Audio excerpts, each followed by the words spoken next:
A coluna vertebral, ela representa o eixo central do corpo. É ela que sustenta o peso da cabeça, dos membros, do tronco e que transfere essa carga de peso para os membros inferiores. Na tela eu estou mostrando aqui um modelo virtual tridimensional da coluna vertebral. Então, desse jeito a gente está observando uma vista frontal, a gente está olhando a coluna vertebral de frente. Agora, uma vista lateral esquerda da coluna vertebral. E girando um pouco mais, uma vista posterior da coluna vertebral. A coluna vertebral é formada pelas vértebras. Pelas vértebras. E nós vamos ter na coluna vertebral 24 vértebras independentes. Então, cada osso, como esse aqui que eu estou mostrando, é uma vértebra. Além dessas 24 vértebras independentes, nós vamos ter também na coluna vertebral o osso sacro e o osso cóccix. O osso sacro ele é formado por 5 vértebras que se fundem durante o desenvolvimento desse osso, enquanto que o osso cóccix também é formado por pequenas vértebras que vão se fundir durante o desenvolvimento, geralmente entre 3 e 5 vértebras, na maioria das vezes 4 pequenas vértebras que se soldam e formam um osso só, o cóccix. Nós dividimos a coluna vertebral em regiões. Então nós temos uma região superior, fica na altura do pescoço, que nós chamamos de região cervical. Nessa região cervical nós vamos ter 7 vértebras, que nós vamos chamar de vértebras cervicais. Então a primeira vértebra cervical também é chamada de vértebra atlas. A segunda vértebra cervical também é chamada de vértebra... a primeira vértebra cervical também é chamada de atlas. A segunda vértebra cervical é chamada de axis. Depois a gente vai ter a terceira vértebra cervical, quarta vértebra cervical, quinta vértebra cervical, sexta e, por fim, a sétima vértebra cervical. Então, essas 7 vértebras formam a região cervical da coluna vertebral. Depois nós vamos ter a região torácica da coluna vertebral, com 12 vértebras que vão se articular, respectivamente, com os 12 pares de costelas. Então, a gente vai ter desde a primeira vértebra torácica até lá embaixo, a 10ª, 11ª e 12ª vértebra torácica. Na sequência, nós temos a região lombar da coluna vertebral. Essa região ela conta com 5 vértebras, que são as vértebras lombares. Então, nós vamos ter a primeira vértebra lombar, a segunda vértebra lombar e assim por diante, até a 5ª vértebra lombar. Então, nós temos 7 vértebras na região cervical da coluna vertebral, 12 vértebras na região torácica da coluna vertebral e mais 5 vértebras na região lombar, totalizando 24 vértebras independentes. Cada uma dessas vértebras é um osso. Depois nós vamos ter o osso sacro, que, como eu já disse, é formado por 5 vértebras que se soldam durante o desenvolvimento desse osso, e por fim a região coccígea da coluna vertebral, formada pelo osso cóccix. Quando a gente olha a coluna vertebral numa vista frontal, como estou mostrando aqui, nós percebemos que a coluna vertebral, normalmente, ela não tem inclinações, nem para a direita, nem para a esquerda. Porém, quando a gente olha a coluna vertebral numa vista lateral, a gente percebe que ela tem um formato mais ou menos de letra S. Ela tem curvaturas para frente e para trás. A região cervical tem uma curvatura para frente. Nós chamamos isso de lordose cervical. A região torácica tem uma curvatura para trás. Nós chamamos isso de cifose torácica. A região lombar tem, de novo, uma curvatura para frente, que nós vamos chamar isso de lordose lombar. Enquanto que a região sacral tem uma curvatura para trás. E nós vamos chamar isso de cifose sacral, ou alguns vão chamar também de cifose sacrococcígea, porque o cóccix também acompanha essa curvatura.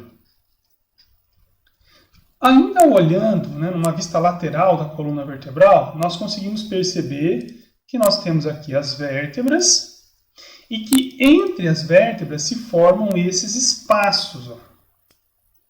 Esses espaços que se formam entre as vértebras são chamados de forames intervertebrais. Por esses forames vão passar os nervos espinais. Tá?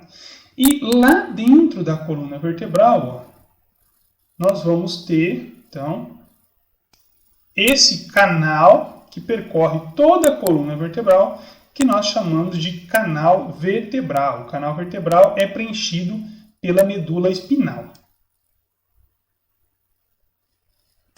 Se nós isolarmos uma vértebra, nós vamos poder perceber que as vértebras elas têm regiões comuns, elas têm uma estrutura comum. Tá? Então, em todas as vértebras, nós vamos ter duas regiões principais. Primeiro, essa região anterior e mais volumosa da vértebra, que nós chamamos de corpo vertebral. E o restante aqui atrás, essa outra região, fica na parte posterior da vértebra, que a gente chama de arco vertebral. Então, a vértebra tem um corpo vertebral e tem um arco vertebral. Entre o corpo e o arco da vértebra, nós temos um forame, que é um orifício, né, que se chama forame vertebral. E é a somatória dos forames vertebrais, à medida em que as vértebras se alinham para formar a coluna vertebral, a somatória desses forames vertebrais é que forma aquele canal vertebral.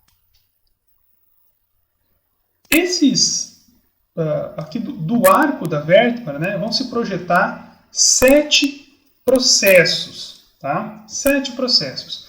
Esses processos eles têm função de articular as vértebras entre si e também podem permitir a fixação de músculos e ligamentos.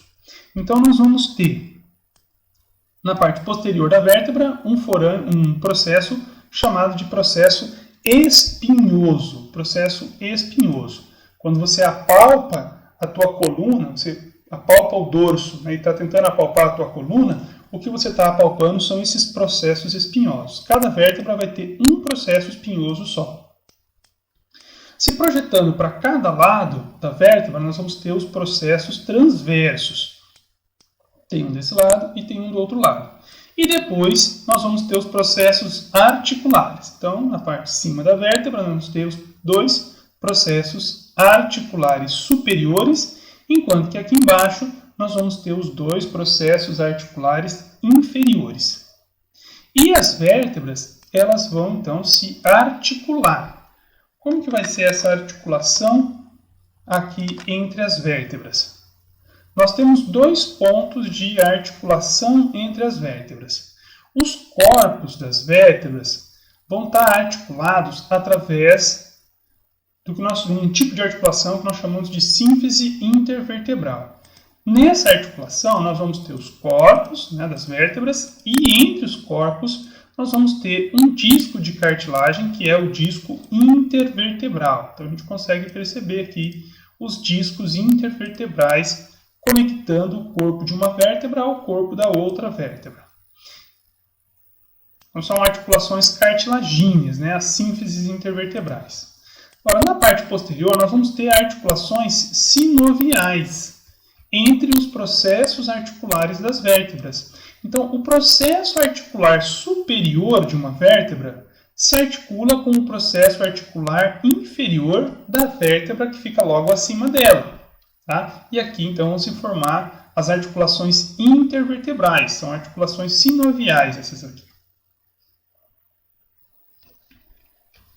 As vértebras de cada região da coluna vertebral, elas têm particularidades. Então, por exemplo, né, quando a gente pega uma vértebra cervical, nós vamos perceber o seguinte, o que caracteriza uma vértebra cervical? Primeiro, as vértebras cervicais, elas têm um corpo vertebral pequeno, porque elas não suportam tanto peso. Elas vão suportar o peso da cabeça e do pescoço. Tá? Uma outra característica é que muitas vértebras cervicais elas têm um processo espinhoso né, que se divide em duas porções aqui na extremidade. A gente diz que ele é bifurcado. Uma outra característica das vértebras cervicais é que no processo transverso elas vão ter essa abertura, esse forame, chamado de forame transversário. Tá? Por esses forames transversários, de cada lado da coluna vertebral, vai passar uma artéria, a artéria vertebral. Então, isso são características bem marcantes das vértebras cervicais. E aí nós temos ainda na coluna, na região cervical, duas vértebras que nós dizemos que são vértebras atípicas, porque elas não têm aquela estrutura comum às vértebras. A primeira vértebra que a gente vai ver aqui, que é atípica, é a primeira vértebra cervical. Ela também é conhecida por atlas. Né? Você pode falar primeira vértebra cervical ou pode falar vértebra atlas. O que o atlas tem de diferente das outras vértebras? Bem, primeiro, o atlas é uma vértebra que não tem corpo. O que seria o corpo do atlas fica reduzido a duas pequenas massas, uma de cada lado. E também o atlas ele não tem processo espinhoso, a gente não observa o processo espinhoso. O atlas é uma vértebra que a parte superior dele vai se articular com o crânio. Ele vai servir para articular com o crânio. E a parte inferior dele vai se articular com a segunda vértebra cervical. A segunda vértebra cervical também é uma vértebra atípica. E o que ela tem de diferente? Ela apresenta sobre o corpo essa saliência, que é chamada de dente do áxis. Dente do áxis. Então, isso que ela tem de diferente. Ela tem todos os outros elementos de uma vértebra típica, mais o dente do áxis. Esse dente do áxis serve para articular o áxis com a vértebra atlas. Quando a gente faz o movimento de não, né, a gente movimenta a cabeça para a direita e para a esquerda, o crânio e o atlas giram sobre o áxis, usando esse dente do áxis como um pivô. Essas são as características das vértebras cervicais que permitem a gente identificar se uma vértebra é cervical ou não, né? E o fato da primeira e da segunda vértebra cervicais serem vértebras atípicas, com características, vértebras diferenciadas. As vértebras torácicas, elas também têm características próprias. Tá? Então, vamos selecionar uma vértebra cervical, torácica aqui. Vamos selecionar uma vértebra torácica para a gente perceber que elas têm as regiões típicas, né? Toda vértebra torácica vai ter o seu corpo, vai ter o seu arco, vai ter os seus processos, mas uma coisa interessante nas vértebras torácicas e que é bem característico nas vértebras torácicas é que o processo espinhoso dessas vértebras ele tende a ser bem longo, ele tende a ser pontiagudo e ser vertical, ele aponta para baixo. Né? Essas vértebras também tendem a ter um corpo um pouco maior que as vértebras cervicais, porque elas têm que suportar mais peso do que as vértebras cervicais. Uma outra coisa interessante é que como as vértebras torácicas elas se articulam com as costelas, então nós vamos ter aqui faces articulares, aonde vão formar as articulações com as costelas. Então aqui no corpo de uma vértebra torácica, a gente vai observar as fóveas costais. Né? Você pode ter uma fóvea costal superior e uma fóvea costal inferior. E aqui no processo transverso, você também vai ter uma fóvea costal, que é a fóvea costal do processo transverso. Então, isso são características das vértebras torácicas. As vértebras lombares, elas também têm características próprias. Eu vou selecionar aqui e isolar uma vértebra lombar para a gente poder observar isso. A primeira coisa que marca a vértebra lombar é o tamanho do corpo. Ela tem um corpo bem grande, bem reforçado, porque elas vão suportar mais peso. Uma outra característica das vértebras lombares é o processo espinhoso. O processo espinhoso aqui, ele tem esse formato mais quadrilátero e ele tende a ser mais horizontal. Então isso caracteriza bem.